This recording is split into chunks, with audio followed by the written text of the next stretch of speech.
पवन सिंह जी ने भी गाया है, ताहर गढ़ी ढोड़ी में बियर डाल दी। सबसे पहले तो आपका स्वागत है। आज एक बड़ा ही क्रिटिकल जो न्यूज़ है वो सामने देखने को मिल रहा है, जिसमें पत्रकारों के दबाव के बाद एक जो राइटर हैं पीके आर्यन जी, उनकी जो स्थिति है फिलहाल काफ़ी दयनीय है और आईसीयू में वो चले गए हैं। सर क्या पूरा माजरा क्या है सर?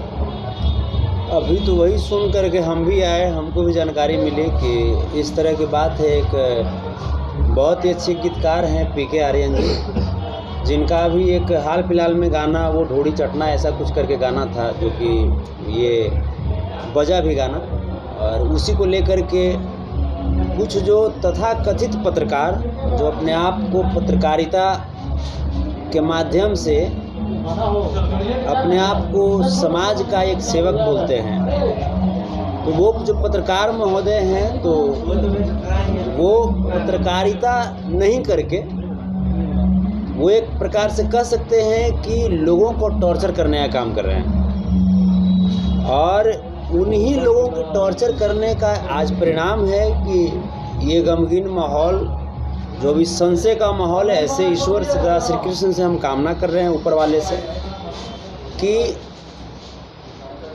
वो जल्दी स्वस्थ होकर के हम सब के बीच आएँ, उनके जो स्थिति है उसमें सुधार हो। अभी वो मीठापुर पटना के मैक्सो हॉस्पिटल में एडमिट हैं, और जो डॉक्टर हैं उनकी भी धन्यवाद हम लोग को देना चाहिए कि एक पैसा भी नहीं लिए और एडमिट किए, और हम तो देखे जा कर के वो लगातार सघन इलाज में हैं, वेंटिलेटर पे हैं, और स्थिति अभी नाजुक बनी हुई है। किस पत्रकार को यह अधिकार दिया गया कि आप मानसिक प्रताड़ना इतना दीजिए कि वो वेंटिलेटर पे आदमी चला जाए? हमको लगता है कि उसका जन्म ही मानसिक प्रताड़ना की वजह से हुआ होगा, तब ना वो किसी दूसरे को मानसिक प्रताड़ना दे रहा है। वो किसी दूसरे के माँ बहन के ऊपर उंगली कर रहा है, तो हमें लगता है कि उसकी भी जो जन्म हुई होगी ना, वो उसकी भी माँ बहन के साथ कोई उंगली किया होगा, तभी उसका भी जन्म हुआ होगा। ये जो पत्रकार है, इसको पत्रकार अपने आप को ये लोग बोल तो देता है, लेकिन ये पत्रकार नहीं है। पत्रकारिता जो धर्म है उसको अगर ये लोग पालन करता तो आज एक पत्रकार की गरिमा पे इतनी बड़ी आघात नहीं पहुंचती। भैया एक बात बताइए, चंदन चंचल ने या फिर राइटर ने तो एक बार लिखा कि ढोड़ी चटना, मतलब एक बार उन्होंने चाटा। अब पत्रकार जो है बार बार, ये कुछ लड़कियां भी पत्रकार हैं, वो बार बार उस तरीके का जो इस्तेमाल कर रहे हैं, तो उससे ज़्यादा तो चंदन चंचल और राइटर से ज़्यादा तो वो लोग ढोड़ी चाट रहे हैं। नहीं, ढोड़ी चाटे, हम तो कहते हैं ढोड़ी चाटे, सब लोग ढोड़ी चाटा है, सब लोग ढोड़ी चाटा है। एक कहावत है कि जहाँ न पहुँचे रवि वहाँ पहुँचता है कवि। ढोड़ी चाटने का मतलब वो समझ गया, अश्लीलता के परवरिश में पैदा ही हुआ वो, तो वो क्या समझेगा साहित्य को। ढोड़ी जो हम लोग जो बड़ा जो कोठिला जो होता है, कोठी का छोटा रूप कोठिला होता है, उसको ढोड़ी भी कहा जाता है गांव में। उसको मुजरा भी कहा जाता है, जो पुआल से जो होता है, वो जो बनता है जिसमें बीज वगैरह रखा जाता है। लोग जिस समय धान वगैरह होता है पिटाता है तो वो उसमें डाल देते हैं ताकि अगले साल उसको बीज के रूप में यूज करेंगे। ढोड़ी वो जो छोटा कोठिला होता है उसको ढोड़ी बोलते हैं। आम का जो छोटा छोटा टिकोड़ा होता है उसको भी कहीं कहीं पे ढोड़ी बोलते हैं। अब तुम क्या समझ गए ढोड़ी, और अगर समझ भी गए ढोड़ी तो हम तो कहते हैं कि फिर सभी कलाकारों पे होनी चाहिए ना। हमने भी गाया है कि जाए दे जानी तो जगह पे जाता, तो जगह पे जाता तुमको बड़ा खूबसूरत लगा और ढोड़ी तुमको खराब लग गया। पवन सिंह जी ने भी गाया है, ताहर गढ़ी ढोड़ी में बियर डाल दी का, तो वो बियर जब जा रहा था ढोड़ी में तो बड़ा अच्छा लग रहा था। बड़े कलाकारों को कोई नहीं बोलता है, और ये जो छोटे छोटे जो आए हुए अपने मेहनत से आगे बढ़ रहे हैं, इनको लपेटा जाता है। बड़ों से हिम्मत क्यों नहीं होती इनके सवाल करने की। यहाँ बॉलीवुड में भी ऐसे कलाकार हैं जो उल्टे सीधे गाने गाते हैं। हनी सिंह ने भी बहुत सारे वॉल्यूम गाए हुए हैं, वो लोग को ही पता है। उन लोगों को ना छोड़ के स्पेशली भोजपुरी को टारगेट करना कहाँ तक सही? हनी सिंह उसके मौसा लगते हैं, तो मौसा को कैसे टारगेट करेगा? सनी लियोन उसकी मौसी लगती है, तो मौसी को कैसे टारगेट करेगा वो? सनी लियोनी का जो आता है रागनी एमएमएस या महारानी कौन सा आता है, आश्रम आता है, तो उसमें तो उसकी मौसी और बहन ना काम करती है, तो मौसी और बहन को थोड़ा टारगेट करेगा वो। मौसी बहन का जिस्म देखता है, बड़ा आनंद आता होगा उसको, उस पत्रकार को। वैसे उसको पत्रकार कहने में खराब लग रहा है, अगर वो पत्रकार है तो फिर आप लोग क्या हैं? पत्रकार तो आप लोग, पत्रकारिता की जो गरिमा है आप लोग भी हैं। हम चाहे आप चौकस भारत वाले हो जाएं, नीजू जी हो जाएं, या भोजपुरी गॉसिप इनका है, उधर मनचाहा न्यूज अंकित जी हो जाएं, या मेहदी न्यूज मुन्ना जी हो जाएं, ये लोग भी हैं, ये लोग भी पत्रकार हैं ना। ये लोग उससे छोटा पत्रकार थोड़े हैं। लेकिन क्या है कि इन लोग का एक प्रोपगेंडा हो गया है। हमने छोटू तवाही को देखा, तवाही न्यूज भोजपुरी को, उन्होंने भी आज तक किसी को टॉर्चर नहीं किया। एक्सपोज मीडिया को देखा, ये लोग भेड़िया की तरह समूह बना के चलता है। ये लोग भेड़िया बन ही गया है। तो भेड़िया जब बन गए हो तो भेड़ियापन तुम्हारा ज़्यादा दिन तक नहीं चलने देंगे। चूँकि हम एक कलाकार हैं, उसकी भी रिस्पॉन्सिबिलिटी है हमारे पास। यदुवंशी सेना के राष्ट्रीय अध्यक्ष हैं, उसकी भी रिस्पॉन्सिबिलिटी हमारे पास है। तो हम किसी भी कीमत पे कलाकारों का शोषण नहीं होने देंगे। हम जब सामाजिक शोषण जहाँ पे होता है वहाँ पे पहुँच करके उस सामाजिक शोषण को हम रोकने का काम करते हैं, तो कलाकारों का शोषण हम कैसे होने दे सकते हैं? भैया कहाँ तक सही है कि एक पत्रकार होके लिख देते हैं कि गीतकार का रेलाई, इसका रेलाई, सिंगर का रेलाई, कहाँ तक सही है? उसके बचपन में रेलाई शब्द का बहुत यूज हुआ होगा, उसको सुनने में बहुत आया होगा, रेलाई रेलाई रेलाई। तो भाई बचपन से जो जिस तरह की चीज़ को सुनेगा, मैंने परवरिश उनकी भी गढ़। हाँ, उनकी माँ कहती होंगी रेलाई, उनकी बहन कहती होंगी रेलाई, उनकी फूआ, उनकी नानी, उनकी दादी, पूरी खानदान कहती होंगी रेलाई। हो सकता है उन लोगों का रेलाई होता होगा, ये भी सुनते सुनते रेलाई शब्द को अपने जुबान पे लेकर चलाया। तो ऐसे पत्रकारों को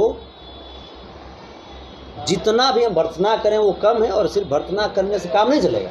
हम लीगल एक्शन लेने जा रहे हैं इस पर। मैंने कई पत्रकारों को भी फ़ोन किया कि तुम सौभाग्य तुम समझो, भगवान से तुम मनाओ, ऊपर वाले से तुम मनाओ कि ये जो गीतकार महोदय हैं इनकी ज़िंदगी को कोई क्षति नहीं पहुँचे, और अगर क्षति पहुँच गई तो फिर तुम्हारी ज़िंदगी काल कोठरी में बितवाएंगे, ये हमारा वादा है। एक सवाल और है भैया। स्थिति है अभी, हेलो सर, फिलहाल जो स्थिति है अभी जो आप देख कर आ रहे हैं आईसीयू से, तो क्या लग रहा है कि थोड़े समय के बाद सुखद जो खबर है वह सामने आएंगे, और उनके जो फैंस हैं जो इंतजार करें कि जल्दी वो आईसीयू से बाहर आए और एक बार फिर से अपना चेहरा मुस्कुराता हुआ दिखाए दर्शकों को? पहले से थोड़ी सी बेहतर स्थिति में है, लेकिन जब तक वेंटिलेटर पे होते हैं पेशेंट तब तक उनकी स्थिति को कुछ नहीं कर सकते। हमें याद है तूफान लाल यादव जी का जब इलाज में करा रहा था, वो दौर मुझे याद है जब 16-17 दिन वेंटिलेटर पर रहे थे और स्थिति अप एंड डाउन चल रही थी। तो जब तक पेशेंट वेंटिलेटर पे हैं तब तक कुछ कह नहीं सकते हैं, लेकिन हाँ पहले से बेटर कंडीशन है। हॉस्पिटल के द्वारा तमाम दूसरे भी जगह से डॉक्टर्स को बुला करके, बेहतर डॉक्टर्स को बुला करके वो इलाज करवाया जा रहा है। लेकिन गंभीर प्रश्न ये है कि ये जो पत्रकार हैं ये सिर्फ यहीं तक सीमित नहीं है, गंभीर विषय है।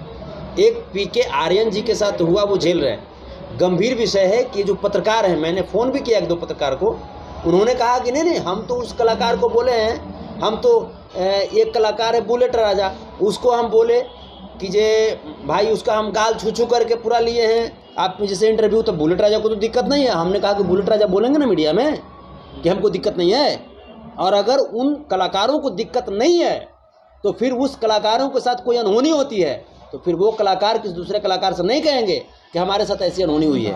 भैया अगर इन फ्यूचर जैसे उसका इंटरव्यू किया गया गाल वाल हाथ खींच के, अगर इन फ्यूचर अगर आपके साथ भी कोई पत्रकार ऐसा करता है, केकरा मैया के इतना दूध पिया दिया, मार के गाड़िए देंगे हम, केकरा औकात है जो हमरा कर देगा? वो तो खुलेआम कह रहा है कि तो आवे न आवे, तो केकर बाप ऐसा बेटा पैदा कर दिया है, पहुँचो तो हमारा वीर। नंबर स्क्रीन पर नंबर भी दे रहा है, नंबर दे रहा है कि मिलो हमसे पटना में। तब मिलो तो कहाँ वो मिलना चाहता है? हम यहाँ पे तो बस स्टैंड तो हम हैं, आवाज़ बता दें, आशीर्वाद घनश्याम अपार्टमेंट में आओ।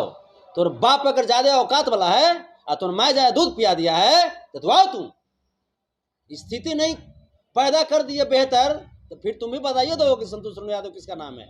पत्रकारिता कीजिए, मैं सम्मान करूंगा। पत्रकार समाज के चौथे स्तंभ होते हैं, मैं सम्मान करता हूं पत्रकारों का, लेकिन पत्रकारिता के माध्यम से, पत्रकारिता हाथ में माइक लेकर के अगर किसी को टॉर्चर करोगे बर्दाश्त कर लेंगे? हैं? हत्या करोगे किसी का? पत्रकारों की गरिमा को आप गिरा रहे हो।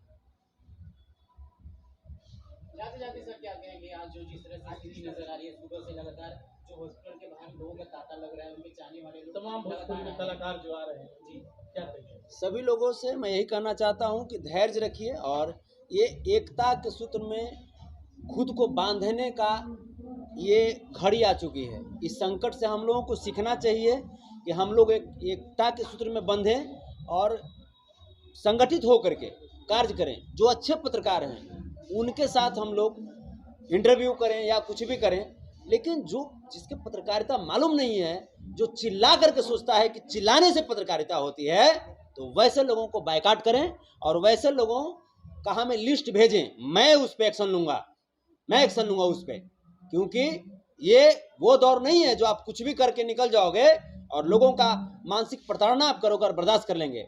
साथ ही साथ मैं मैक्सो हॉस्पिटल के जो भी डॉक्टर्स पैनल हैं, प्रबंधक हैं, डॉक्टर विक्रम जी, डॉक्टर पवन जी के साथ जितने भी डॉक्टर हैं, उनके स्टाफ मेंबर्स, सभी लोगों का मैं कोटि कोटि में धन्यवाद देता हूं कि बिना 1 रुपया लिए हुए वो एडमिट किए और साथ ही साथ जो लाए थे, जैसे उनको पेशेंट को पीके आर्यन जी को, उसमें राहुल सम्राट जी का अहम योगदान है, शशांक जी का अहम योगदान है। इन दोनों भाइयों को मैं धन्यवाद में देता हूं कि इस विकट परिस्थिति में आपने हिम्मत किया और हिम्मत करके उनको हॉस्पिटल तक पहुंचाया और आज कम से कम वो हम लोगों के बीच हैं। जीवन और मौत के बीच ही हैं, लेकिन हम लोगों के बीच वो हैं।